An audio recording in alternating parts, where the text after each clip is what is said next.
Okay, then we have this academic 15 minutes, so welcome.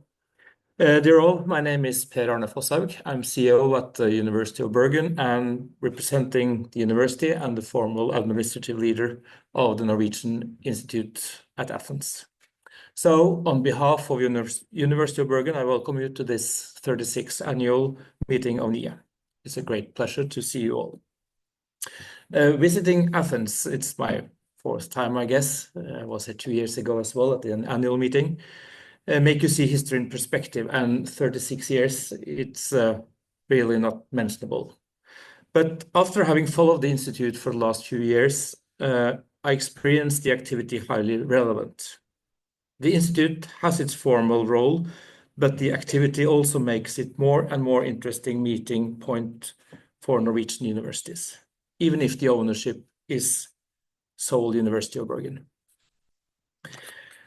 The Institute has focused on cultural heritage, history, and archaeology of Greece and the Mediterranean. In many ways, continuity and stability.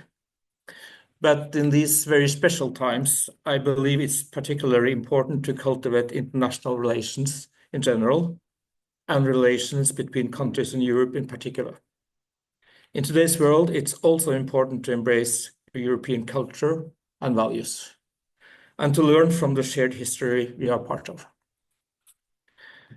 Although the Institute has focus on the past, it's also an important institution when academia needs to point the way to the future.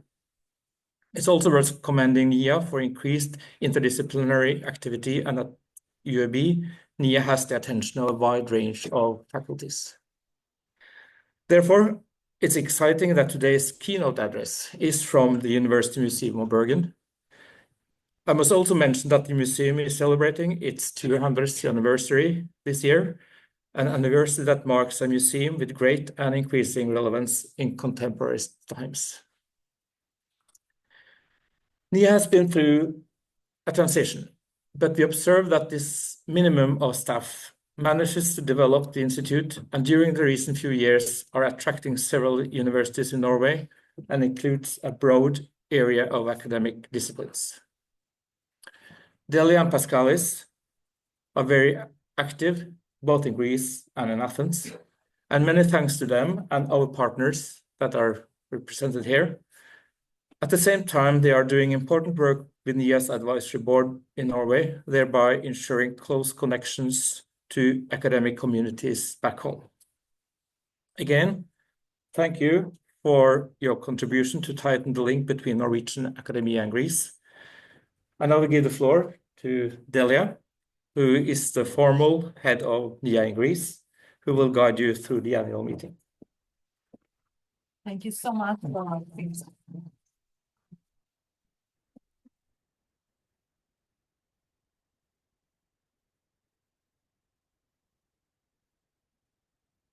Thank you, Arne. It's an honor to have you with us this year. My turn now to welcome you all to the 36th annual meeting of the Norwegian Institute at Athens.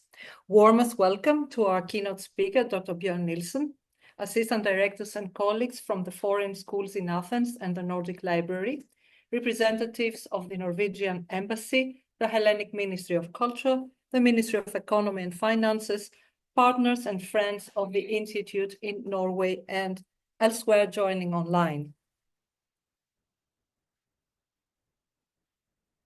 2024 has been a year to remember as a shifting point regarding organizational moves. The ownership of our offices in Sami Karatasu has been transferred from the University of Oslo to the University of Bergen, our owner institution in every respect now. In the fall of 2024, the Institute's crew has been reinforced by Eero Paschali, a bachelor student in prehistoric archaeology, who has been employed to work on the digitization of the Teyer excavation records under the supervision of the Institute's field archaeologist, advisor and researcher, Dr. Paschalis Zafiriadis. Before the turn of the year, I was appointed the leader of the Norwegian Institute at Athens in Greece, a shifting of position from a more informal head of the Institute and UIB representative to a more formal representation at local level. While Per Arne Foshaug, Deputy Director General of the Financial Services at the University of Bergen, is still the administrative leader of the Institute under the authority of the University Director. The staff at the Institute includes Sofia Christopoulou, our remarkable house assistant, and our graduate assistant Kostas Polisos, soon to become Doctor in Sociology. Similarly, in terms of activities and attendance, 2024 has been a memorable year. The significant increase in the number of Norwegian scholars hosted at the Institute, coupled with the broadening of the spectrum of the academic fields, is a sign of our tighter relations with the Norwegian university sector. The particular status of the Institute being an integral part of the University of Bergen is annually bolstered by our administrative trip to Norway and numerous follow-ups by Dr. Zafiriadis and myself. The shift in numbers and visibility reflects choices and priorities as per the Institute's action plan, updated last year in close collaboration with the Academic Advisory Board of the Institute in Norway. The board comprises esteemed members from both the University of Bergen and the University of Oslo, who we would like to warmly thank. The action plan suggests a policy well aligned with the new mandate that the Institute received in 2021 and suggests a policy well aligned with the general strategic goals of the University of Bergen, while at the same time it encourages bolder collaborative schemes with local scientific communities and a more extrovert attitude as far as research, teaching and dissemination, the main three pillars of the plan, are concerned. This main grid of tripartite activity serves for the most part as a platform for Norwegian academics, well-acclaimed and early career scholars alike. Humanities, social sciences and the arts constitute the primary areas of interest, pointing to both established and more dynamic and interdisciplinary fields of academic work. Let me briefly exemplify. Pillar A, research, presents the main priorities and services offered by the Institute and breaks down into 6 main areas of action. 1, hosting events organized by Norwegian academics and bilateral or international collaborations. 2, continuing the NIA research affiliate program, initiated in 2022 by Dr. Zafiriadis, a brilliant research platform indeed. 3, reintroducing the Institute's travel grant scheme by honoring the pioneer Norwegian excavator Atelier and the Institute's second director in the 90s, Professor Erik Østby, University of Bergen, whose impact has been profound upon the Institute's academic reputation. 4, working on and facilitating 2024's 3 excavation projects. 5, paving new ground for long-term programs with academic communities in Norway and Greece. 6, last but not least, assisting researchers in accessing libraries, studying material, and obtaining archaeological permits, along with other kinds of administrative support offered as a rule by foreign schools. I will now briefly present each of those 6 main areas of research action in 2024. In terms of hosted events, the Institute hosted 8 research groups and activities of Norwegian origin, exploring topics on history, psychology, cultural heritage, and ethics. Furthermore, we witnessed new entries and academic players, such as the newly founded University of Inland Norway, which visited the Institute in 2 occasions, both for a conference in theatre studies in collaboration with the University of Bergen, and for the workshop Religion, Cultural Heritage and the Idea of Europe, a title strongly connoting the increasing focus on multidisciplinary projects I referred to before, and which we will definitely see more of in the future. Finally, a seminar organized by the Center for Gender Research at the University of Oslo took place in the fall. Moreover, in 2024, 11 affiliate researchers used the Institute's offices and services, against only 2 in 2023 and just 1 in 2022, first year of implementing the affiliate research program. The University of Oslo was the main pool of guests, followed by the University of Bergen, while researchers originating from a new source, namely the Oslo National Academy of Arts, were greeted at the Institute. Launched in 2023, the Erik Östby stipend is a promising pathway for younger generations, that is MA and PhD students coming from the Norwegian university sector, in the hope that studies in Greek archaeology and ancient material culture will pick up anew. In 2024, Francesco Manili, a PhD student in ancient history, and Clio Chrysostomidis, a student in archaeology, both from the Department of Archaeology, Conservation and History at the University of Oslo, were selected as the first Erik Östby grantees for the academic year 2024-2025. We congratulate them and looking forward to welcoming them at the Institute later this year. Still under Pillar A, research, the Institute showed considerable activity spread throughout the year, either initiating or participating in bilateral and more international project platforms. In February 2024, RoadWiki, a 2-year digital heritage project funded by the EA Grants Active Citizens Fund program, presented its research results. The focus of this bilateral agreement, signed by the non-profit Wikipedia School Association and the University of Oslo in 2021, was digital literacy in the area of the year, a seminal topos in the history of the Institute, targeting schools and incentivizing pupils to document their tangible and intangible material heritage on Wikipedia. In 2024, the Norwegian historian Dr. Thomas Hussoy produced and uploaded several relevant entries on the Norwegian version of Wikipedia. To mention just a few, the Temple of Alea in Tegea, the entry of Proselinos, meaning the belief of being older than the moon, prevalent among ancient Arcadians, Ariethos, an entry presenting the 3rd century BC historian of the year, Aris Gynekothenas, referring to the adjective given to the god of war by the citizens of ancient Tegea, Echemos, an entry about the 9th mythical king of Arcadia, and more are now translated in Norwegian. Entries were also written by pupils with the guidance of Wikipedia School Association. Sincere thanks go to the directors of the Tegea High School, Ms. Yanyu and Ms. Maglari, for their assistance and enthusiasm, to Knut Ødegaard from the University of Oslo, to the heritage experts Dr. Kamara and Dr. Hadzoglu, and to the Wikipedia School Association and its 2024 president Manos Kefalas. A journal publication by Dr. Hussoy et al. Is currently in progress.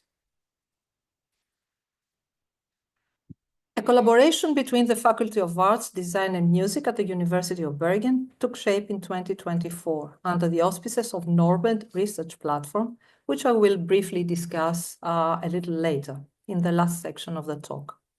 In June, Professor Anne-Helen Mühlen from the Arts Department and myself delivered a talk titled Stories of Overlooked Heritage in the Making of Small States, at the premises of the Research Center for the Humanities in Athens, which is the initiator of the NORMED research scheme.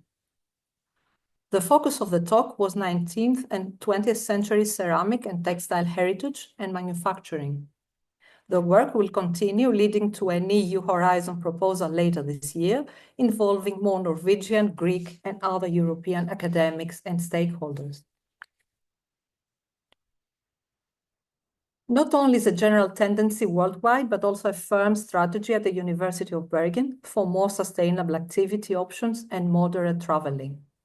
Therefore, we endorse the idea of long-range workshops, including speakers online.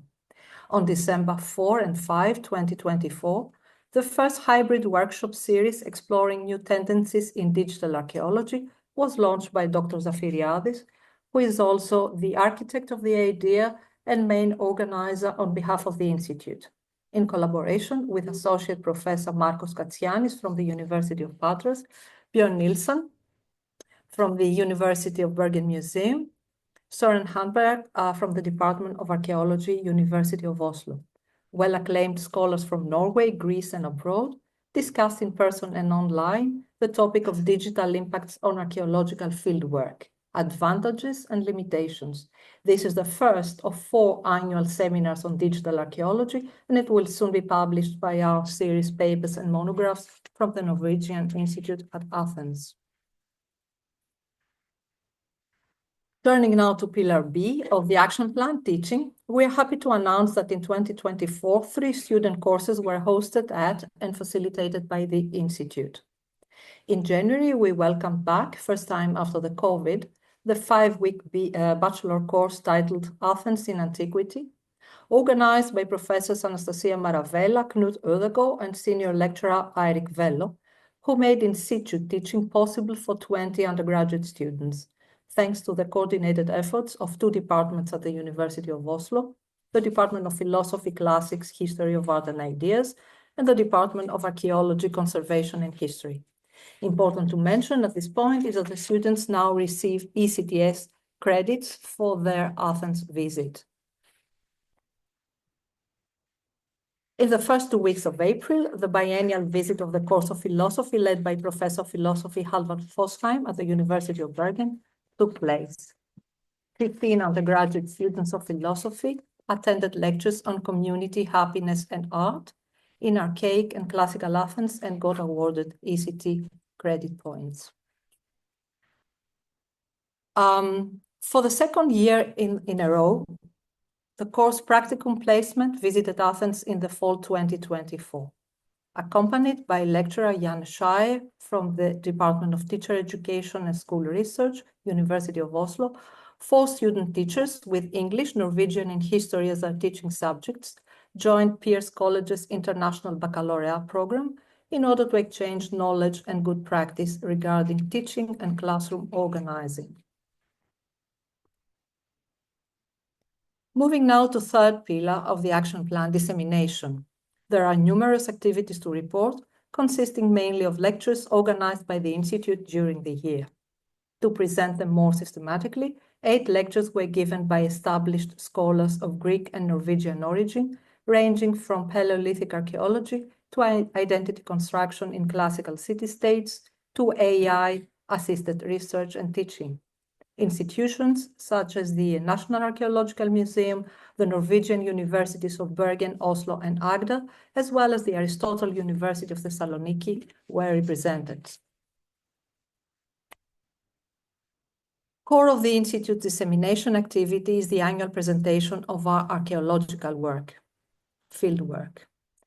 In 2024, Professor Katerina Harvati, affiliated with the Sapiens Center of Excellence at the University of Bergen and Professor of Paleoanthropology at the Institute for Archaeological Sciences, University of Tübingen, together with Evangelos Tourloukis, Assistant Professor of Archaeology at the University of Ioannina and Senior Researcher at the Institute for Archaeological Sciences, University of Tübingen, presented the latest update on Apidima cave excavation in Mani. More about this important project and the rest of the Institute's archaeological work in 2024 will be presented just after the activity report.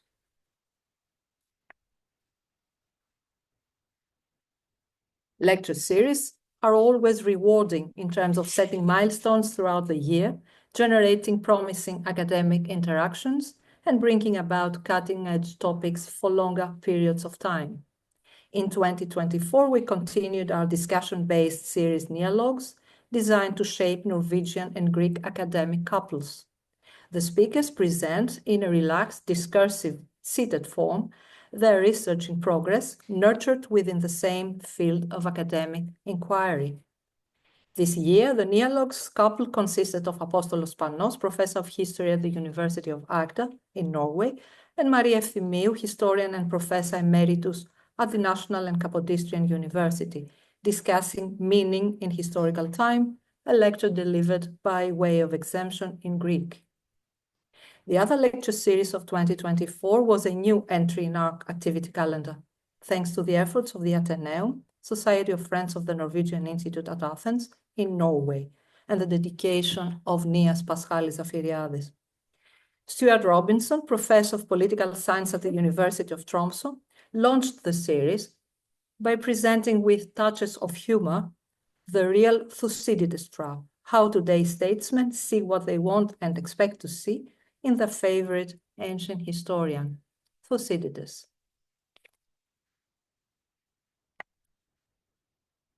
According to the regulations of our affiliate research program, scholars participating are encouraged to share their work in public. Last year, 2 lectures of early career academics using our premises in the fall took place at the Institute. Julia Frigeiro, a Marie Curie postdoctoral fellow at the University of Oslo, presented in candlelit darkness due to power failure the fascinating topic of decoding divinatory practices, while Sunniva Mundal-Hogg, an MA student in art history from the University of Bergen, dealt once more with the divine, discussing the divine gaze as received by us mortals when contemplating Greco-Roman art. The Institute's 35th annual open meeting was held at the Literary Society Parnassos on March 14. We were honored to be joined by the chairman of the Institute's advisory board, Vice Dean of Humanities at the University of Bergen, Professor Ole Hjortland, who greeted the audience, while Dr. Dimitrios Christodoulou, Deputy Director of the Ephorate of Antiquities of Euboea, delivered the keynote lecture titled Kokinokastro, Castello Rosso, Kizil Hisar, the history of archaeology of an iconic monument of Charistos.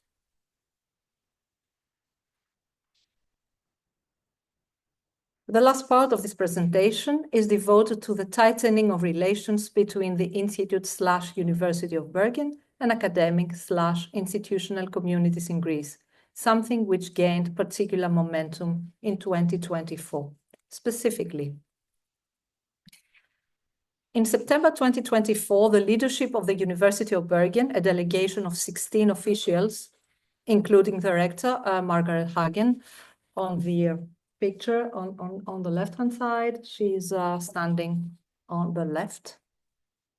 The University Director, Ture Tungoden, 13 deans and vice deans, along with administrative support, visited Athens to hold their annual administrative meeting at the Norwegian Institute. This visit, notably the first ever of such scale in the Institute's more recent history, offered multiple occasions for informal discussions and informative presentations of the Institute's work, as shown on the slide.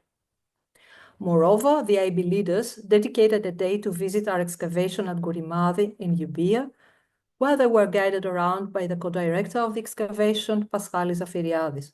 Also visited the Nordic Library to meet with the directors of the other Nordic institutes and learn more about our Nordic collaborative hub by the head of the library, Patrick Talatas.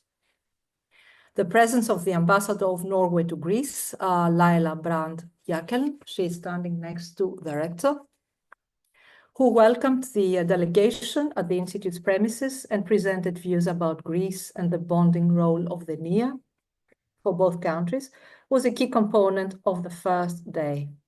We take this opportunity to thank each and every one of the UIB leaders, also publicly express our gratitude for the ambassadors' uninterrupted interest and support towards the Institute affairs.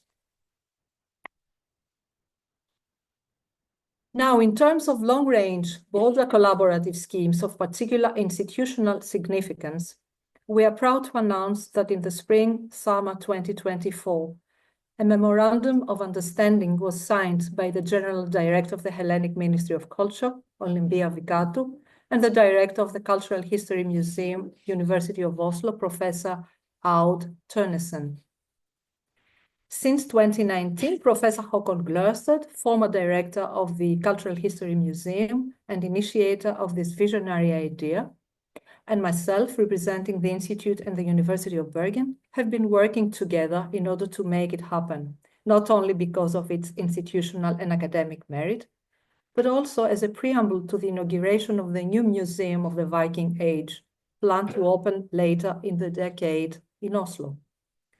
I was therefore delighted to receive the signed copy by the museum's new director during my trip to Oslo in October 2024. Special thanks should be extended to the Directorate of Archaeological Museums, Exhibitions and Educational Programs of the Ministry of Culture, particularly the director Nicoleta Saraga and the archaeologist-museologist Sofia Tsilidou for their enthusiasm and cooperation in drafting the document. The agreement presents two challenging scientific aspects. First, the study of networks and traces of the Vikings during the peak of the Byzantine Empire, namely from the 8th to the 13th centuries Common Era, in order to detect encounters, parallel stories and traditions between those two worlds. And second, the study of innovative museological theories and methods, as well as the exchange of good practice and transferable skills between the Hellenic Ministry and the museum. The MOU, which will possibly include other partners in the future from Norway and Europe, covers the period between 2025 and 2030, and will hopefully culminate with a notable event, possibly an exhibition, on the occasion of the 1,000-year jubilee of Norway as a country on the map. The first introductory work meeting between the Ministry and the Cultural History Museum will take place in November 2025 at the Institute, which is acting as research partner and platform for dissemination of related activity.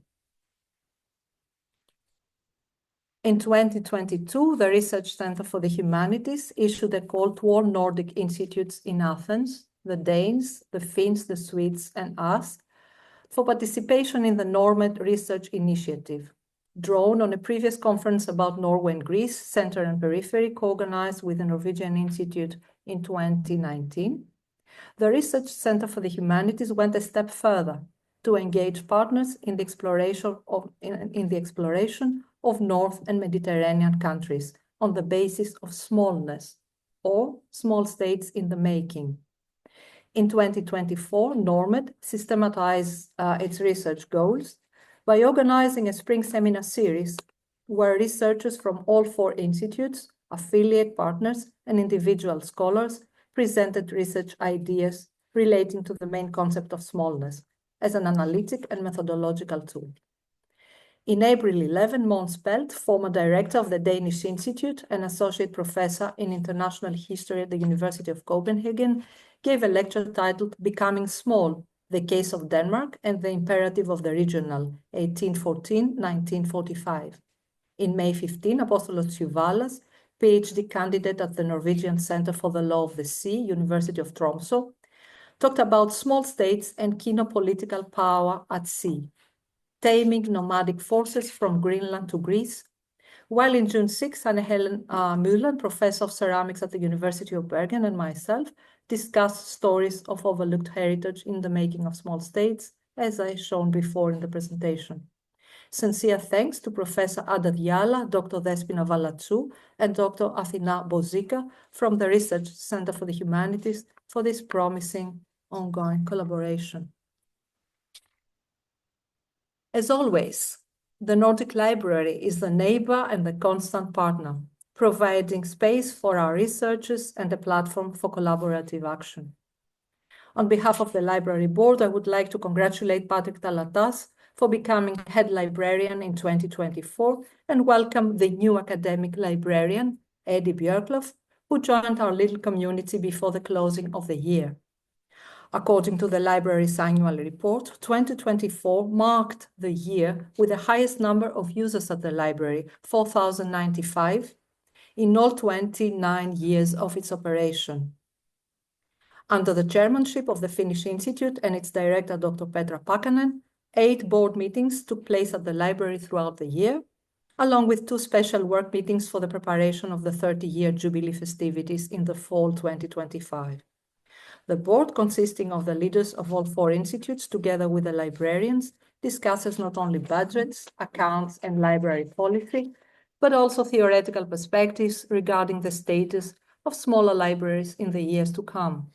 On this note, I would like to create some anticipation for the Jubilee arrangements in the fall 2025. Moving towards the end, broader communities of all 20 and counting foreign schools in Athens, colleagues and collaborators from different institutions and in diverse capacities, gather around the Christmas cake traditionally cut at the Norwegian Institute throughout the years and receive the lucky charm. 2024 was the year to reinstate the tradition after the COVID isolation and the Institute's restructuring, while the charm was actually heavy and prestigious books on the Teje excavations from our publication series, Papers and Monographs from the Norwegian Institute at Athens. The Institute publicizes its work mainly through a recently introduced newsletter issued twice a year, edited by Paschalis Zafiriadis, our updated brochure, also our online presence in social media, and our YouTube channel, where public events organized by the Institute are uploaded and accessible. I have now come full circle presenting the Institute's overall activity report, and I will move to the presentation of our archaeological fieldwork in 2024, starting with the 2024 field report of the Small Cycladic Islands project as presented by its project directors.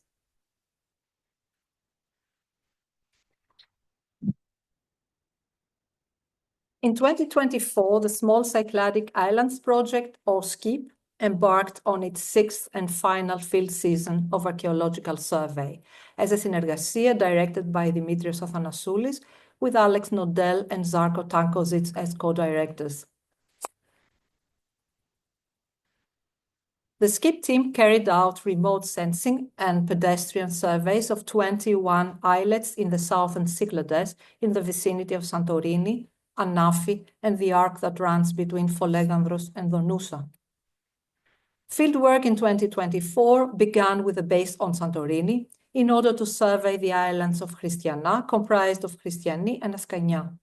These islets are noteworthy for their proximity to Thera on the one hand, and their in-between location in relation to the Cyclades and Crete.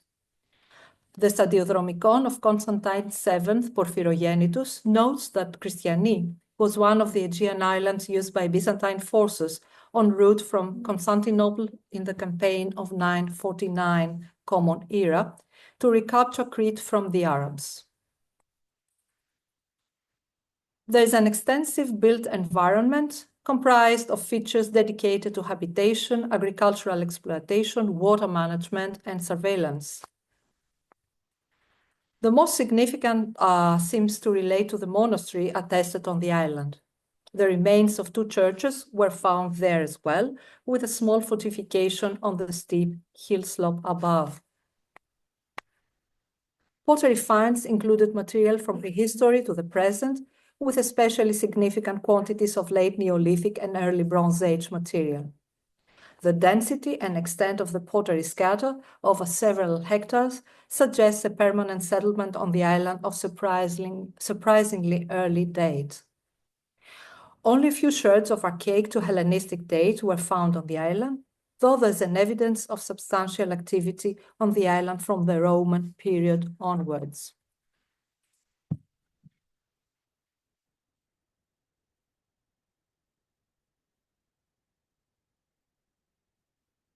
Ascania is extremely steep and difficult to access. We were therefore surprised to find a substantial, extremely dense ceramic scatter, almost entirely dating to the late Neolithic period, including one intact juglet. The team next moved to Anafi. The two low, close islets in the photo on the bottom left are Megalo and Mikro Fteno, while the larger ones in the background are Makria and Pachia. The photo on the right is taken from Makria, looking towards Anafi. The main features of the nearby Ftena islets was a late Roman basilica with a modern church built over the top of it. On Pachia, most of the finds were found within the vicinity of yet another late Roman basilica that was rebuilt in the early modern period as an agro-pastoral complex. The other notable features are quite extensive and intensive terracing systems covering most of the north side of the island. Makria is the most chronologically varied of all of the islets surveyed near Anafi. Ceramics from the prehistoric to modern times were found in concentrations to suggest the presence of at least 3 sites on Makria, one prehistoric, one archaic to Hellenistic, and one late Hellenistic to Roman. After Anafi, the team moved to Folegandros in order to survey the islets of Agios Ioannis, Kardiotissa, and Tria Adέρφια. Agios Ioannis had a substantial early Bronze Age site with significant architectural remains, pottery, and obsidian scatters. On the west side of the island, walls could be seen eroded out of the scarp of the island in association with early Cycladic 1 and 2 pottery. Shapes typical of early Cycladic domestic activity include saucers and bowls in local and imported fabrics. The other main feature of the island was an architectural complex surrounding a modern church, which also appeared to have an earlier medieval phase. Kardiotis is a somewhat long island located about halfway between Folegandros and Sikinos, oriented southwest and northwest. The most notable features of the island are a Middle Byzantine to modern church and a fortification on the northeastern peak. The church highlights several phases of construction and renovation, and several elements of the building's medieval phases are in an excellent state of preservation. One islet, Psathonisi, was surveyed off of the northeast coast of Ios. The island is home to a large early Cycladic site with high densities of pottery, obsidian, and ground stone tools throughout. Walling appears around the perimeter, ringing the north side of the plateau of the island. Our final base for the 2024 field season was Naxos, where we spent 2 weeks in order to survey several islets among the small Cyclades and in the Macheres group of islets between Naxos and Donusa. The islets of the small Cyclades had less material on them than anticipated, especially for the Bronze Age, considering the centrality of the area and its proximity to Keros. The Macheres islets of Agios Nikolas and Agia Paraskevi and the islet of Strongili are located between Naxos and Donusa. There, the most significant finds were lithics and pottery scatters, indicating incidental use of the island in prehistoric, Hellenistic, Roman, and later periods, and a church on Agia Paraskevi. Finally, Skylonisi is located in the Bay of Kalotaritissa in the northeast of Donusa. The southeastern tip of the island is home to the ruins of yet another large 3-aisle single-apse basilica. Several architectural fragments were preserved, including both unfluted and spiral marble columns. Pottery densities in the area of the church were extremely high, some of the densest documented on the project. In addition to fieldwork, we also carried out a series of community outreach events as the project progressed. Throughout the field season, we held community events in which we discussed the results of our work locally, along with the wider work of SCIP and its place in Cycladic archaeology. While fieldwork has now concluded, there's still much to be done. Study of material and data will continue, alongside the analysis of previously surveyed islands, and we're working closely with our partners in the effort to manage and protect these cultural landscapes. As we work to publish the results of the survey, we have an eye also on some priorities for future research. In closing, we want to thank, again, everyone who made this work possible. The work presented here today was very much a team effort produced by the dedicated group of people you see here on the photo. Many thanks to all of them. Next comes the 2024 fieldwork report for GAP, the Gourimadi Archaeological Project, presented by its project directors. Just a second to have that.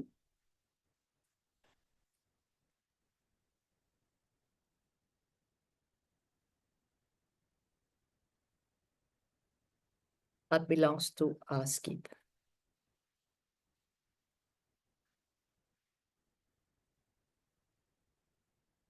In 2024, the Gourimadi Archaeological Project completed its 7th consecutive year of fieldwork, continuing the excavation of a significant prehistoric site in southern Euboea. Spanning the advanced stages of the late Neolithic to the early Bronze Age II, GAP remains the only systematic prehistoric excavation in this region and one of the few active projects in Greece dedicated to investigating these periods. The excavation is conducted under the auspices of the Norwegian Institute at Athens, with primary funding from the Institute and additional support from external sources, including INSTAP, College here in Athens, and Terna. The project is directed by Dr. Zarko Tankosic, with co-directors Drs. Paschalis Zafiriadis from NIA and University of Bergen, and Fanis Mavridis effort of paleoanthropology and speleology. Before presenting the 2024 fieldwork results, we would like to extend our sincere gratitude to the effort of EUBIA, under whose supervision the project is conducted. Special thanks go to Dr. Dimitrios Christodoulou, Director of the FRA, and Mrs. Fani Stavroulaki, Supervisor of the Department of Byzantine and Post-Byzantine Antiquities and Museums, as well as to Mrs. Athanasiou and Mrs. Tambelou, guards of the Charistos Museum, for their continued support over the past 13 years. We are fortunate to have a steadfast support from the local community, the municipality of Charistos, and its mayor, Mr. Eleftheris Raviolos. Of course, we are also deeply grateful to the many student volunteers and our dedicated team of specialists and senior members. Gourimad is situated in southern Euboea, approximately 6 kilometers from modern Charistos, on a ridge flanking the southwestern edge of the Katsaronio Plain.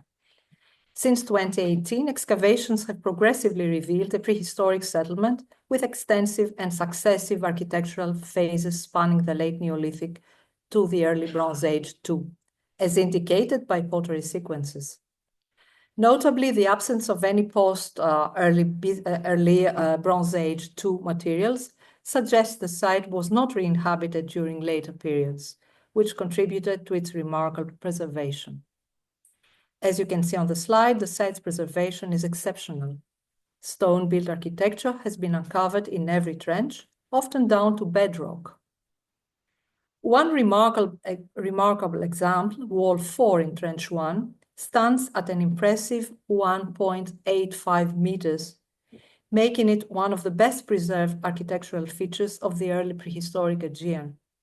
Beyond architecture, the site has yielded a rich ceramic sequence, thousands of obsidian lithic tools, and byproducts of their on-site production, reinforcing its importance for understanding early Aegean prehistory. In 2024, excavations continued in trenches 1, 3, 8, and 9, while 2 new trenches, 10 and 11, were opened to refine the site's stratigraphy at the flat hilltop and investigate architectural remains and habitation activities beyond previously excavated areas. Trench 11, situated on the southern slope, was particularly significant, as it assessed habitation beyond the hilltop, in an area where surface survey had indicated high densities of archaeological material. Excavation in Trench 1 focused on its central area, as dense architectural features and bedrock limited further work elsewhere. This section was excavated in conjunction with the northern part of Trench 3 to provide a more complete stratigraphic and contextual picture. A notable reddish deposit in the eastern half of Trench 1, possibly linked to a hearth, and a dark, heavily burnt layer near the eastern trench boundary, suggest domestic activity and possibly built features near the bedrock level. Trench 4 yielded new architectural features and revealed the continuation to the west of stone-built walls identified in adjacent trenches. Particularly notable was the presence of 2 loosely connected walls forming an angle, potentially from different construction phases. Within the area enclosed by these 2 walls, 2 thermal installations were identified. Stratigraphically, it's now evident that wall I8 was built directly above wall I9, using it as a foundation. These walls extend westward as a continuation of walls I24 and I30, respectively in Trench 1, offering a clearer picture of this part of the settlement.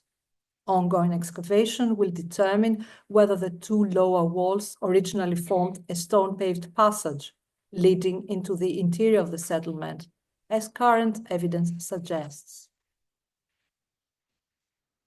Excavations in Trench 9 proceeded alongside work in the western section of adjoining Trench 8, removing a dark, pottery-rich deposit first encountered in 22-23. The quantity of pottery was substantial, with assemblages characteristic of final Neolithic, early Bronze Age traditions.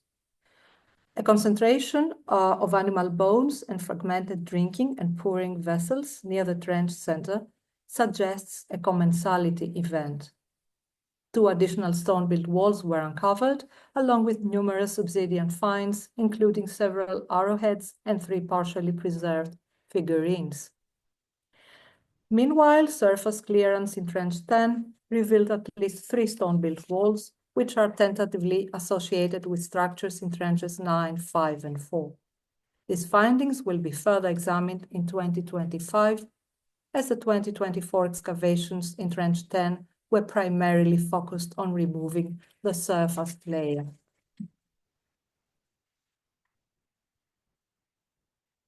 The 2024 movable finds align with those from previous excavation seasons, further reinforcing our understanding of daily life at Gourimadi.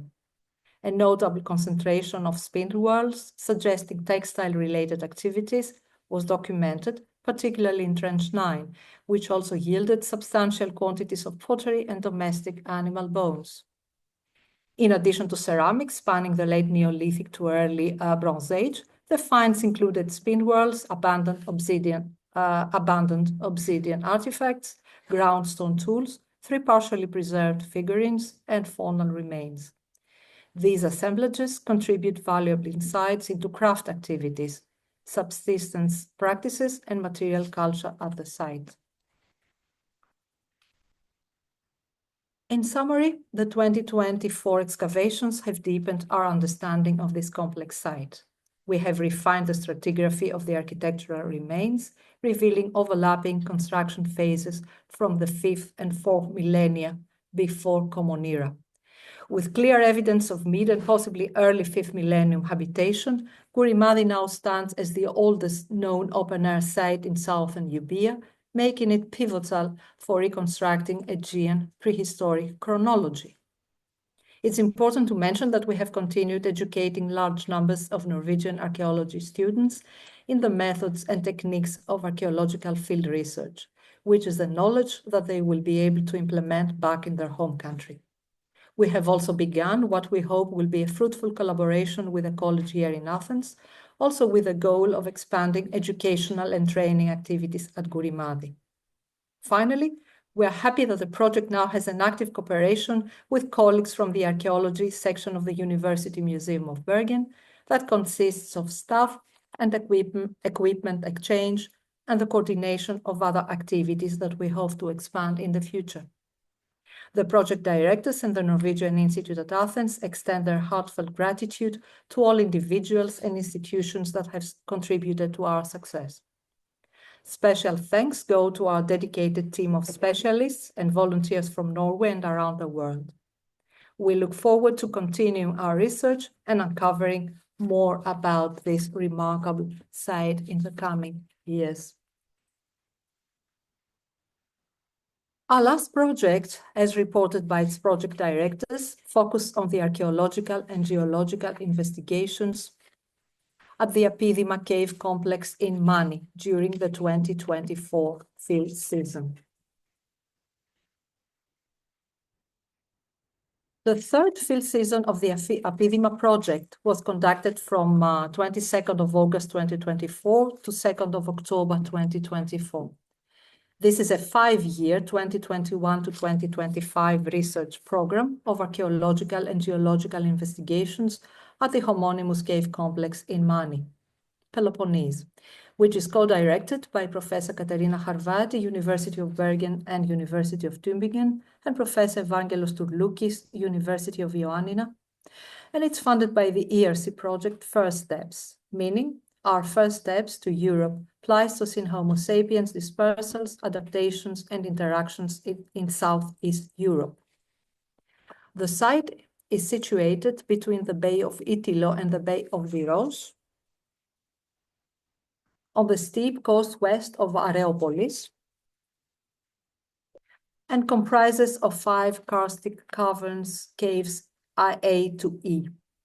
In the 1970s and 1980s, test excavations by the University of Athens unearthed important paleoanthropological and archaeological finds from the Paleolithic period, specifically 2 human crania from Cave A, a purported ritual burial of a female skeleton associated with pierced shells, ornaments from Cave C, as well as numerous stone tools and more than 23,000 faunal remains. Professor Harvati's reassessment of the two crania, published in Nature 2019, identified one of the skulls, Apidima 1, as an early Homo sapiens. This specimen represents the oldest anatomically modern human in Eurasia, essentially about 150,000 years older than the oldest Homo sapiens known thus far in Europe. Moreover, as the second skull, Apidima 2, is attributed to the Neanderthal lineage, these recent results suggest that early modern humans and Neanderthals might have come in contact much earlier than previously thought. The ongoing research at Apidima aims, 1, to reevaluate questions that emerged from the earlier work with an archaeological methodology based on cutting-edge excavation techniques, and 2, to extend the research of the first phase with the aim of elucidating the new research questions arising from the recent laboratory studies. The 2024 field work focused on caves A, B, and C, with the aim to continue the excavation of the trenches that were opened in the previous year, as well as to open new excavation units at selected locations. At Cave A, fossiliferous sediments were examined at the cave's floor, walls, and ceiling. 3 excavation units, which were opened for the first time, targeted a dark reddish and organic-rich lithified deposit. The excavation yielded burnt bones, charcoal fragments, and stone tools, which were found embedded in sediments rich in recrystallized ash remains. The latter are clearly associated with reworked and/or raked hearths, and appear at all investigated units in 2 consequent archaeostratigraphical horizons. At Cave B, the excavations targeted first a dark brown deposit with a lenticular structure, which provided unequivocal evidence of human presence in the form of charcoal fragments, burnt bones, and a lithic artifact.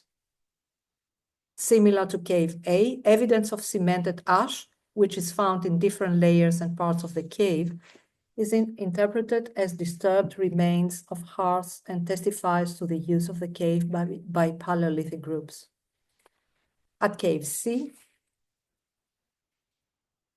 the excavation of 10 quads 50 by 50 centimeter, which were opened in 2023 along the length of the cavity, confirmed the previous indications for intact, geologically sealed deposits, with evidence of minimal disturbance by post-depositional processes and on-site lithic knapping. Fine concentrations with a high density of charcoal fragments, burnt fauna, lithic artifacts, some of them also burnt, ash remains, and thermally altered sediments provide clear evidence for the use of the cave during the Upper Paleolithic period.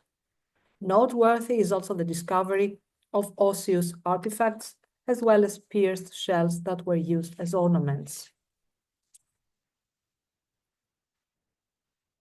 Besides the excavation works and 3D scanning of the caves, sediment samples were collected from all caves, as the sampling for radiometric dating and geoarchaeological analysis comprises a crucial part of the project.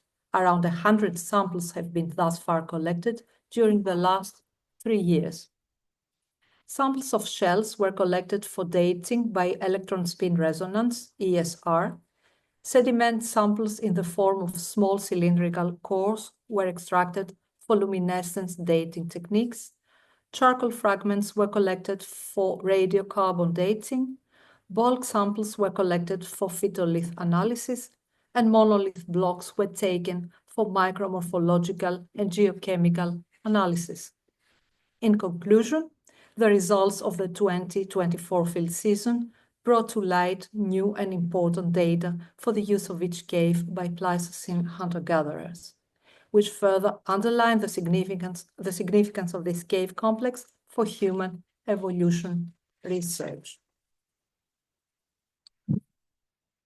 Now, before we move to the last part of tonight's festivities, I would like to express, on behalf of the Institute, gratitude to the leadership at the University of Bergen, Rector Margaret Hagen, and University Director Tore Tungodden, the Institute's administrative leader in Bergen, Per Arne Foshaug, and Senior Advisor Ragnar Wallin, our Norwegian Advisory Board, the Hellenic Ministry of Culture, namely the Minister Lina Mentoni, the General Secretary of Culture Georgios Didaskalou, the General Director of Antiquities and Cultural Heritage Olympia Fikatou, the Head of the Department for the Supervision of Greek and Foreign Scientific Institutions, Konstantina Benissi, the efforts of Euboea, Cyclades, Laconia, Arcadia, the effort of Paleoanthropology and Speleology, all directors, heads of departments, and colleagues at the Ministry who have been assisting the work of the Institute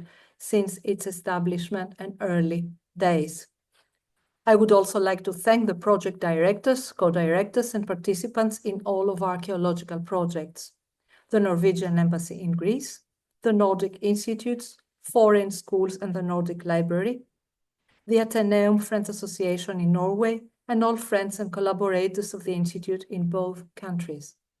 Special thanks go to my NIA colleagues for the great work and willingness to see the Institute thrive. Thank you all for attending. Thank you very much.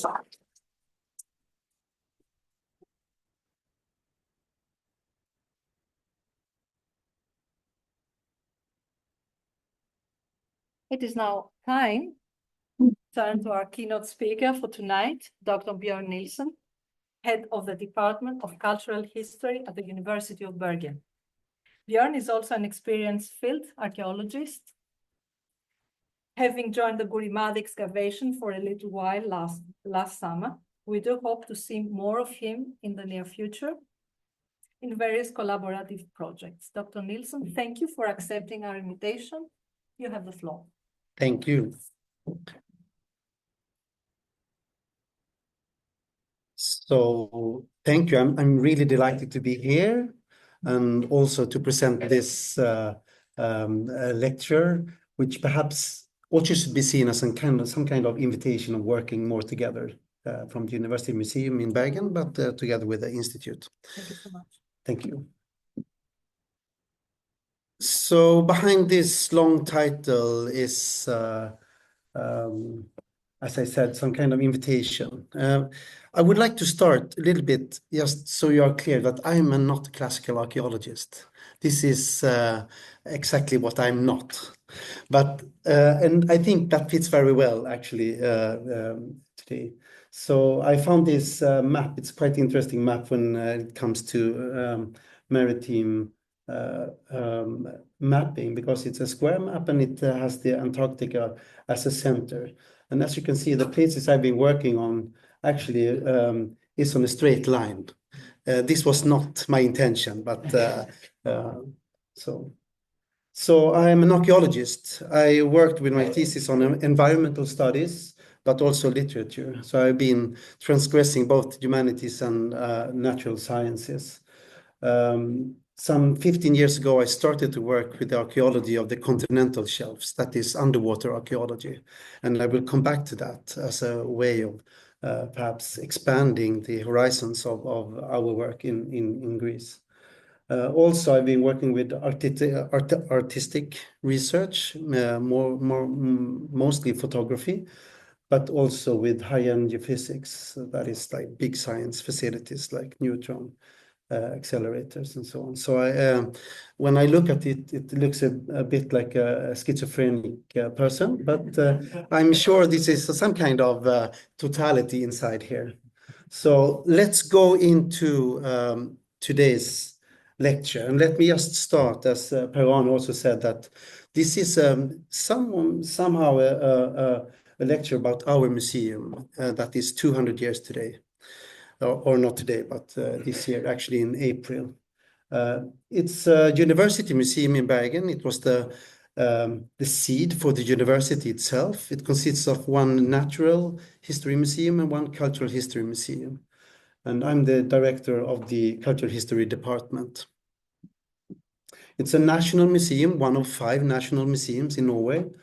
And our department has also all the responsibility for the cultural heritage management and the contracting archaeology in Western Norway. And as you will see, this is also very important for us when it comes to how we focus and what we focus on in our research. At the department, we have not only archaeology, but also art history and anthropology. So one perhaps sad thing, but I think we should see it as a good thing, is that the Cultural History Museum in Bergen is closed. It's an old building. It opened 1927, and we closed it 3 years ago. As you can see here is the King Håkon, that on the 100-year jubilee, so it's 100 years ago, standing outside the unfinished, at that time, unfinished history museum. So it looks very nice on this picture, but it doesn't have the standards for a modern museum. So it's now closed, and we're working on getting renovating and renewed museum. And this is also very important when it comes to this talk. This is quite nice. This is from the architectural competition from in between the 2 world wars. And this is the winning competition. As you see, it was very ambitious. It was only this part here that was built. But the motto is Pax, peace. And I think perhaps that is a motto for us to continue working on, even in the next museum. So when we think about the new museum, then we have to think about what is a future museum, of course.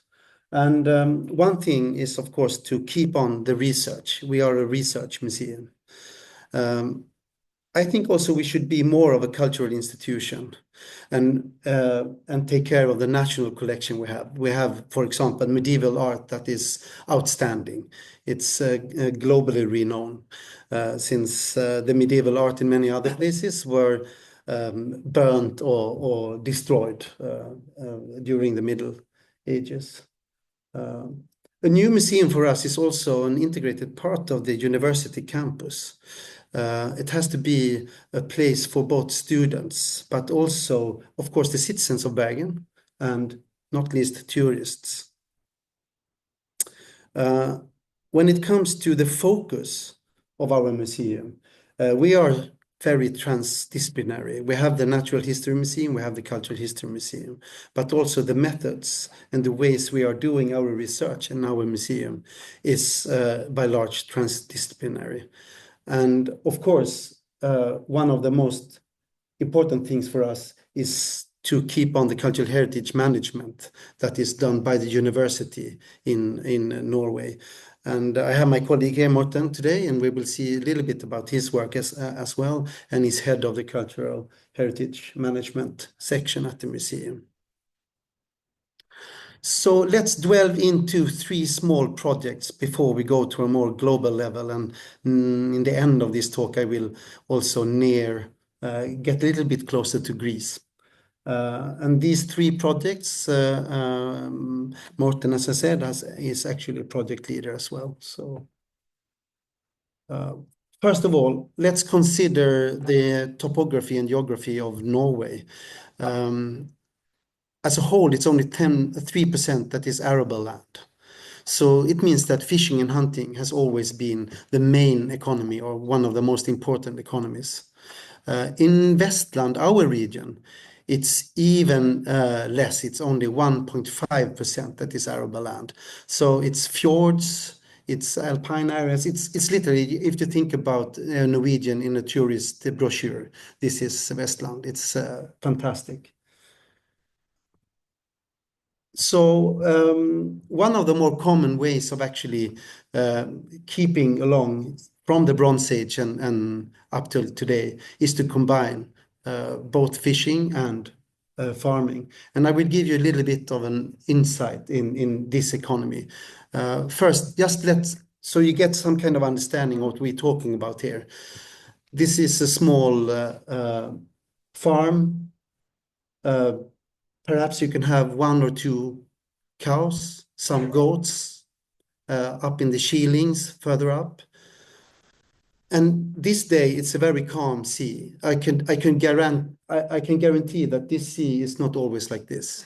It's one of the more wildest part of the North Sea. This is Stadlandet. It's still very it's a hard sea to actually work with. Very near this, we have one of our more interesting excavations that we made 2 years ago. In Säljesanden.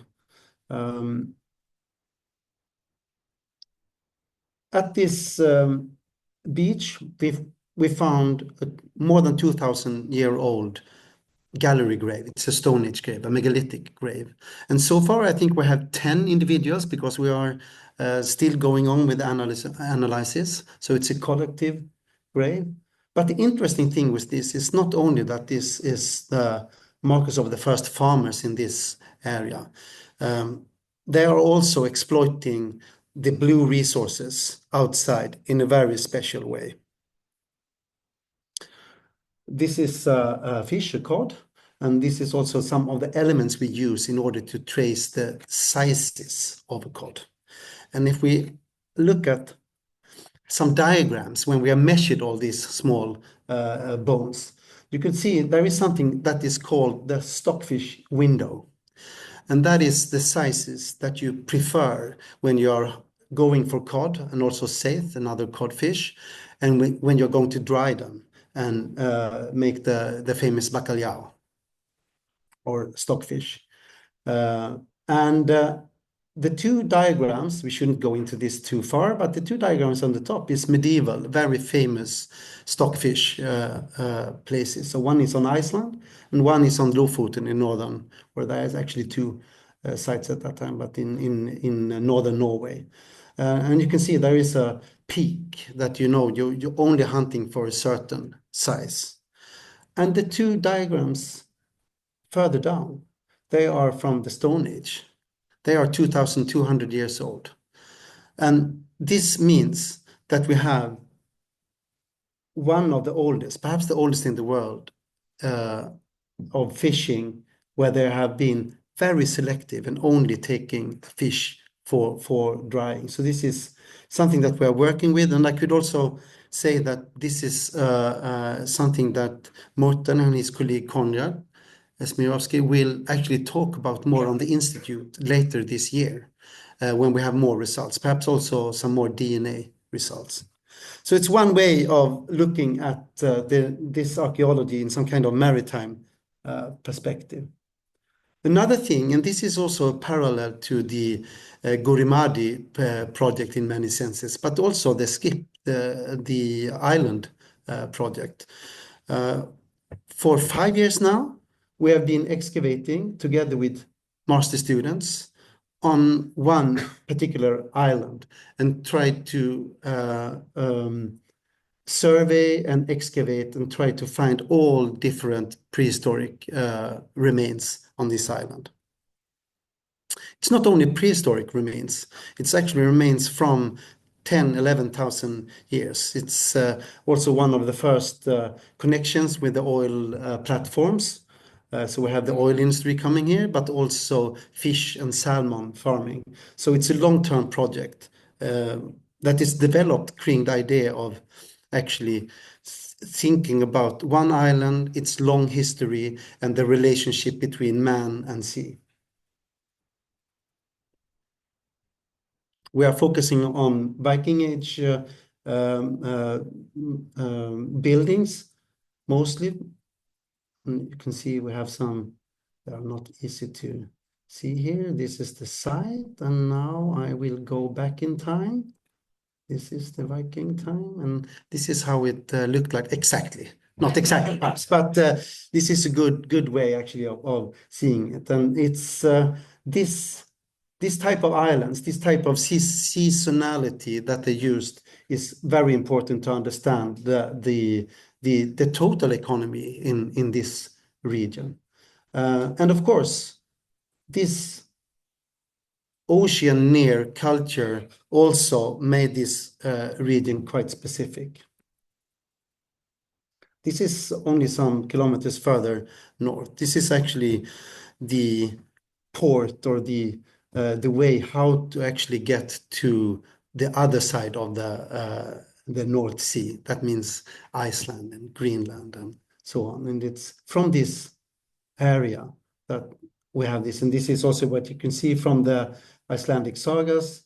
Actually, a very good description. I wouldn't take it as a good description if I were going to Hanoi, how to get. I really like the last one. And on the south side of Iceland. On the south side of Iceland, it's a quite large line, so that one will see birds and whales. It's a good direction. But they did it. And they also reached America, as we know. And this is a nice picture of many of the persons or farms that actually took their way to both Shetland and Färöarna and Iceland. So now we are in the 9th century and the 10th century. And let's keep on in this area. So this is Nordfjordeid, north of Bergen, an old photograph. And here we have a quite interesting excavation, or actually two excavations. So Morten's and mine first colleague, the first archaeologist, he didn't know he was an archaeologist actually, because the word archaeologist wasn't really invented at this time. He excavated this grave mound. He found extraordinary finds. Some rest of a burnt body, male person, but also the rests of the remains of a boat, a ship, a large ship. In addition to that, also the shield buckles. This is the only remains of the shields. So far, I think it was 44 shield buckles during his excavation. And if you see the little mystic man down there, it's part of an Irish cauldron that is way older. It's actually from perhaps the 7th century, but it was reused in a Nordic context. And perhaps it has been actually in a church in Ireland or somewhere hanging, but then ended up in Norway in this magnificent grave. This is a reconstruction of the burnt ship. This is why we don't have these larger ships like Gokstad or Osberg, because these are actually burnt. So it was burnt, and then it was somehow forgotten, not least that only some 6 years after they found the Gokstad ship, and then 30 years after they found the Osberg ship. And of course, they were with preserved wood and all the fantastic the boats and so on. This ship perhaps was a little bit in the shadow. However, there is a large project going on that we're trying to get the ship burial mounds on the UNESCO World Heritage List. And due to that, Morten and his colleagues got an email from the cultural department saying that you have to excavate here. We want to see if there actually are some remains of a ship, because we knew that Anders Laurent, this old colleague of ours, only excavated a small part of it. So together with excavations, but also ground penetrating radar, we could find the old excavation, follow it, and take out different samples and so on.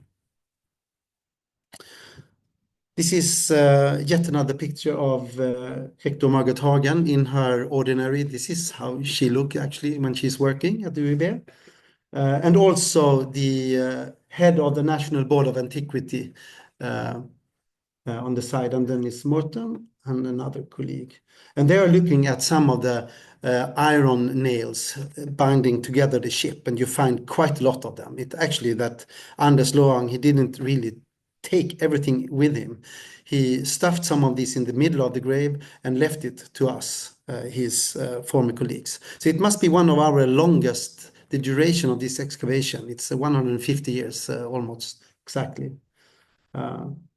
And what actually happened in that area where Margaret Hagen, when she was here, They found a small gift from Anders Lörn. It's a message in a bottle.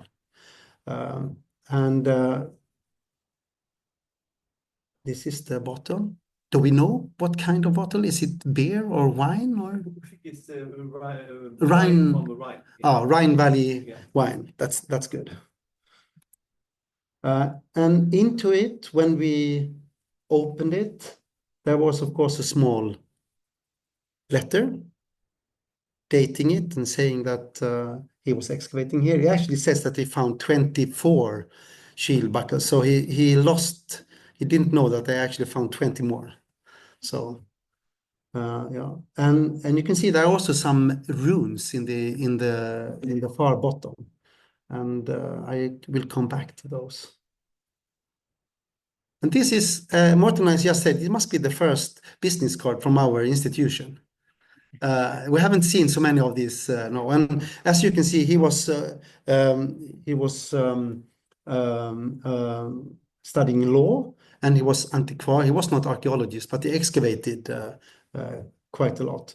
And below it, it says also to Emma Garde, his beloved one, the fiancé.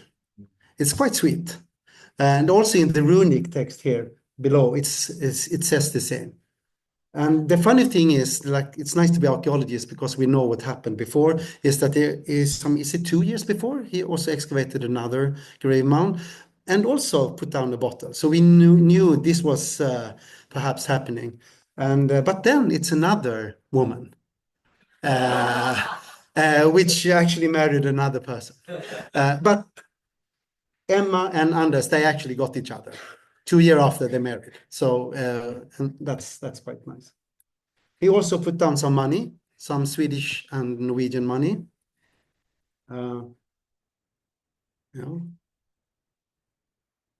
Okay, this is super funny. It's fantastic findings and so on. But let's think about archaeology in a little broader scale, and let's expand on the maritime theme here. And this is perhaps a more personal part of this lecture.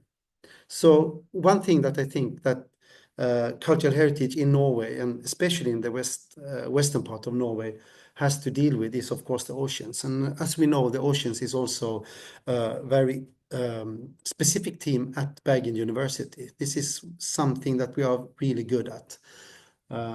So what I would like to picture for you is perhaps another type of archaeology. It's way beyond Viking Age grave mounds and so on. But on the other hand, it's also part of it. So to think about the sea, to work with the sea, to be an underwater archaeologist, for me, it's not about wrecks. I mean, there are many fantastic wrecks, not least in the Baltic, where I started to work. For me, it's underwater landscape, and it's actually also there are underwater landscapes to be explored that once was above the sea level. And I will give you some examples of this. And I think this is the first time that you will see that many parts of Gytja that is like mud and old tree stumps in the Acropolis Museum. It's often a little bit more nicer artifacts, but I hope you will enjoy it anyhow. So this is some of the points I would like to make during this talk, and I will also try to make some kind of connection between the Baltic and the Atlantic and the Mediterranean to see what do we have in common, what can we think about new projects and so on. So let's go back to this. Yes. I don't know if you know about ocean literacy and this big project. This is right now we have the Ocean Decade, and one of the largest things for this is that we want to be people more aware about the oceans, and we want to enhance the knowledge about oceans. And I think this is something that both cultural and natural heritage management should take really seriously. And there are some principles, and the two latter principles is perhaps the most interesting for us. One is that the ocean is largely unexplored. It really is. It's more unexplored than space in many times. We know more about Mars and the moon's surface than we do of the Baltic in Scandinavia, for example. The other one is, of course, that the ocean is one way of it's connected to human beings, and studying the oceans, studying the long-term perspective and the global perspective of oceans is a way of actually studying ourselves. So this map, all the red areas here, this is areas that has once been land from the Middle Stone Age up till approximately 9,000 years ago. And that also means if we want to study humankind, if we want to study our really long history, we need to understand these coastlines, which are now underwater. We also know that human beings are a coastal animal. We live by the water. If it's lakes, rivers, or oceans, it doesn't matter. We need the water. That also means that there are a lot of history and archaeology, not least Stone Age archaeology, that is hidden on the seafloors. All these nice dots is from a big project where we surveyed all submerged Stone Age and Bronze Age and prehistoric sites. And as you can see, Denmark has been very, very good at this. There are many reasons for that, and we learned quite a lot from that. But actually in both, I see I didn't translate it to English, sorry about that. In Norway, there are about 90 submerged Stone Age sites. In Sweden, about 45, some even more now. And the good thing is that the sites that are underwater, they behave in a different way in a long-term perspective. It means that they preserve some materials. And this is perhaps the biggest point here. So let's delve into the world of mud in the Baltic. This is, you can see the map on the far left, an area in the Baltic Sea, and it's actually part of an old river mouth, and river mouths is where people lived. Then you have the connection to the sea, you have the connection to the river with the fresh water, and so on. It's very productive areas for fishing and so on. And the map that looks a bit peculiar, perhaps, in the upper right, it's a type of modern sonar map where we could scan the surface down to about 2 × 2 centimeters resolution. That means that we have today, in the last 15 years, enormous possibilities of actually finding not only shipwrecks, but also these features which contains interesting Stone Age evidence. So this was the riverbed 10,000 years ago. And then we had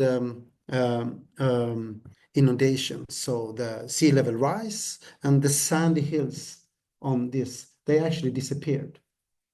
And what we got left is some kind of positive imprint of the river. And in that river, because it's gyttja or mud or lots of organic materials, it also preserved not only, as you can see, the trees standing by the river, but also human remains like fishing gear or all the waste that you actually throw in the river. And you also know that waste is the gold for an archaeologist. This is actually what we want. It's really nice with Acropolis as well. I mean, but for me, this is fantastic. So you can see this is actually a small part of a rope. It's 10,200 years old. And you could perhaps follow it. And I don't know what is on the other side of it. I have to do that somewhere. You see the black thing is actually an index finger on the small one. And you can see there are some nuts, hazelnuts, but not only that, there are small parts of bones, small parts of wooden ships from woodworking. This waste or refuse consists of all the things that you made on the site. The site, as you saw, is actually gone. We only have the garbage left, but that's fine. On the top, it's the scale is a little bit hard to see there. It's that picture is about 40 times 60 centimeters in real life. It's full of torches, which they've used with fishing or in the huts. So they're made of pine, and they just thrown it when they've used it. So, and then of course we also have bone. All the bone has been used by humans here. You can see cutting marks and so on, and also marks from dogs or perhaps wolves or foxes. This is a European bison. It's not an aurochs, one of our larger animals in the woods at that time. It's DNA shows that it's a female, a cow. But the preservation is like it was from yesterday, or perhaps not yesterday, but and that means also that we can make protein analyses, we can make genetic analysis, and so on from these materials, and that is very good. Sometimes after storms, we also find artifacts. This is an elk horn axe. We have only one specimen because these are never preserved on land. It's quite like this is my PhD candidate Anton, who is hanging on the, I think he's exhausted actually after the excavation. And this is a 6 meter long trap, fishing trap. It's actually the world's oldest. It's 9,200 years old. It's not the world's oldest. It means that they were first in the Baltic to use this, but the preservation is so good in the Baltic, so we don't have from other areas of the world, or until now, that is. One other thing is the rooted stumps. This is the part of the pine forest that once stood here 10,500 years ago. When we make some, we saw them, and then we also look at the patterns, and you can see all the arrows that are remains from fires, and we could correlate, since this is a chronology, like all, we could see that there have been fire every 10 years, and these fires are possibly induced by humans on the site. But more interestingly, we also have remains from animals scraping the bodies and finding the horns and so on these, both from boars but also aurochs and elk. So this is also quite interesting. We could also make a better understanding how fast this inundation, how fast the sea level rose at this area, and here we know it took about 45 years to 45 to 200 years for the sea level to rise about 15 meters, and which is quite fast if you compare to today's rising beaches. So let's rush on here. This is still another good picture of mud. In this mud are interesting things, very small things. This is a monolith that we take out, and what we are doing here is actually DNA analysis. It's interesting that the DNA as such is negatively charged, so it connects to positively charged minerals in the mud. So we could take those out, and we could, after long waiting in the computer and the sequencing, we could actually get this is 50 years of animal life in this area, and we could see there are both the beaver and there are many other nice animals that we don't find as bones, but we find them as DNA. But perhaps even more interesting is this: we find 99% of all the DNA is viruses and bacteria, and it's very hard to do the bioinformatics or work with this. But it's super rewarding if we start to understand the different types of bacteria that are also living together with humans, but also animals, of course. So there are a lot of things to do in this. So before we end up in Greece, we should go back to Norway, because there are actually some sites in Norway that could be interesting also. And you have to think about this, that trying to connect Sweden and all the coastline and all up to the northern part of Norway, it gives an enormous way of understanding of how culture changed from south to north, but also in time. So it's very important if you want to have this long-term perspective on man and oceans. You can see where the red areas or pinkish areas are. Oh, let's see here. Oh, sorry. Here, and here. These are the areas where there are possibilities to find Stone Age underwater sites. And we have a project about in south of Ålesund. It's a big basin, which has been a lake. So this is very nice. So everything is salt water, but in this case, it's actually a lake. And then we know we have a preservation that is different from this more saline, the salty waters. Also some dredging made for the ships to come in, so we could actually have these large profiles where we could find these sediments, and we don't have to excavate these ourselves, because that's both expensive and perhaps not doable. There are some good examples actually in this place. You see the white dots and the red dots. They are finds of flint stones out in the water. So there are some really nice areas. So I think that perhaps Norway has one of the best potentials for this type of research, but we haven't really been keen on that. And also we have organic, this now we're talking about muds again, these organic sediments, which could be very interesting. So let's go back to and continue and end up in Greece now. It's I would say that this endeavor of the continental shelf archaeology that started about 25 years ago.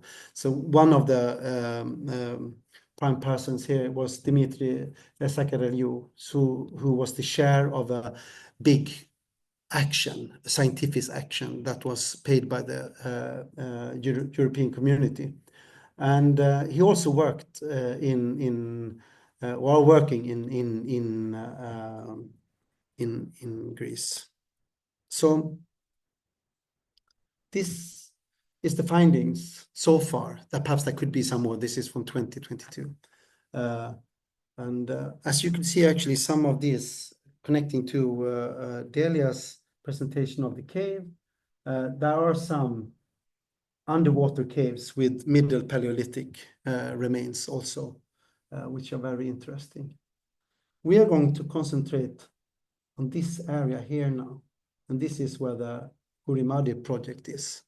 And thanks for Morten and me visiting there. We started to think about perhaps having a landscape project, and this is perhaps like the even one step further to have some kind of underwater landscape project also, but it costs a little bit of more money and then going by car than going by research vessel in these areas.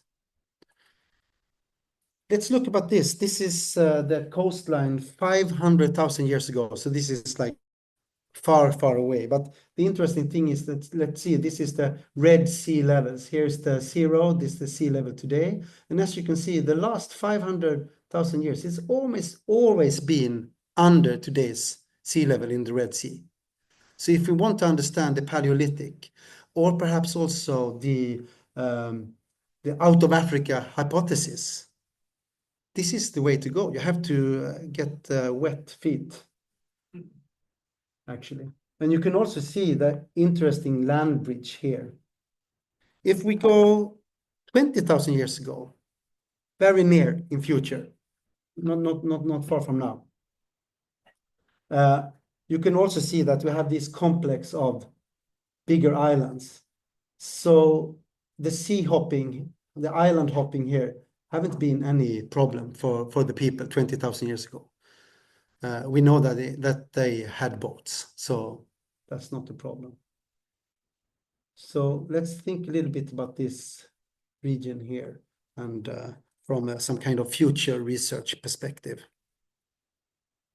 Yeah, just say that this is actually a new map of all the inundated sites. And as you can see, if we look at this is a nice with acronyms. This is late glacial maximum. It's 23,000 years ago, approximately. So all these white dots are from before the Ice Age, and they are really old. And you can actually see that there are many of these. So if we want to understand the early humankind in Europe, we have to go down here in these areas. And I think, or a very good guess, is that this area is super important to understand the population of hominids in Europe, actually. This is the last slide before I wrap it up. But if we see the Euboea, so this is actually, from a research point of view, very interesting. At the one hand, it has a northern part that is also part of a very active seismic area. This could be a problem. This has always been said that it's a problem for Stone Age archaeology in Greece. But you could also think about it that if you have a very active area, you could also have abrupt changes that actually yield very almost like snapshots from. So the only thing is that you should find these places, and that is a problem. Actually, it's not the seismic in such that is a problem. So also we have this inner part, which are really shallow and not connected to this deeper sea. And in this area, we are very near the deep sea. So that means making this as a research area here could be that could you both study the possible exchange between the higher areas and the deep sea economies, but also these more inland. And this is, of course, what people have been doing for a long time here, but adding the underwater perspective, and not least also adding some of these lakes up here.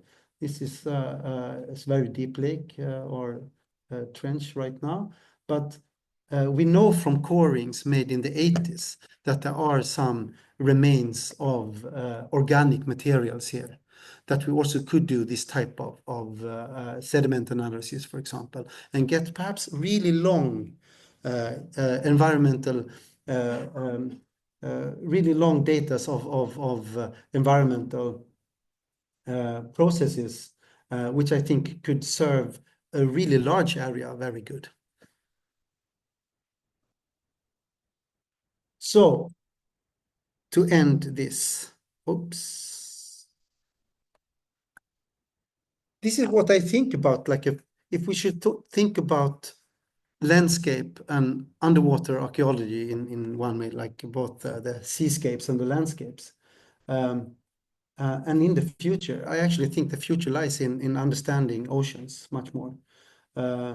It is also very important if we want to have these more longer narratives, let's say 200,000 years or 50,000 years or even 20,000 years. We have to use these the possible data that is in the bottom of the seas. Furthermore, and this is was very evident in the Splashcos research group, this type of perspective, it's not national, it's global.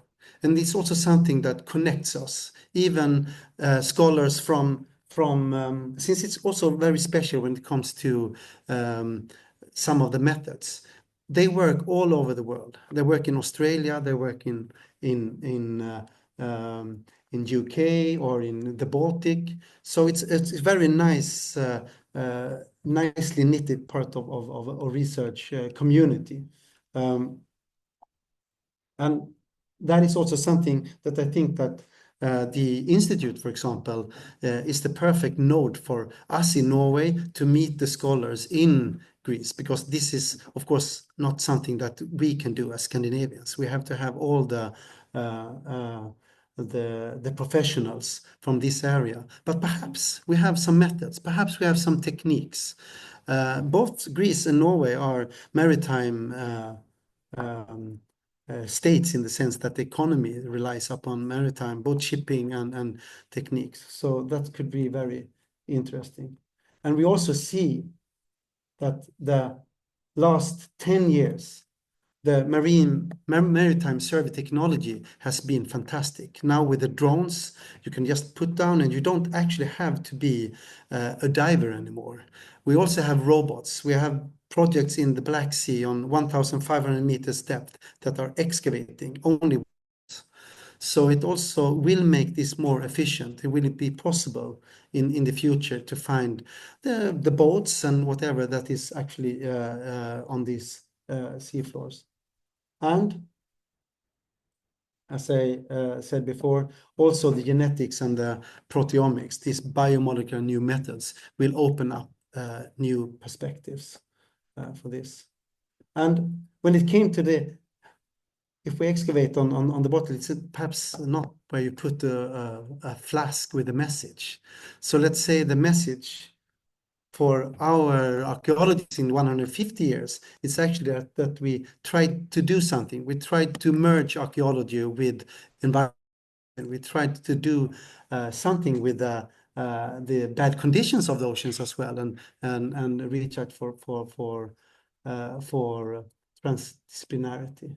So yeah, hopefully you get something from this lecture, and not only muds and so on. So thank you for me.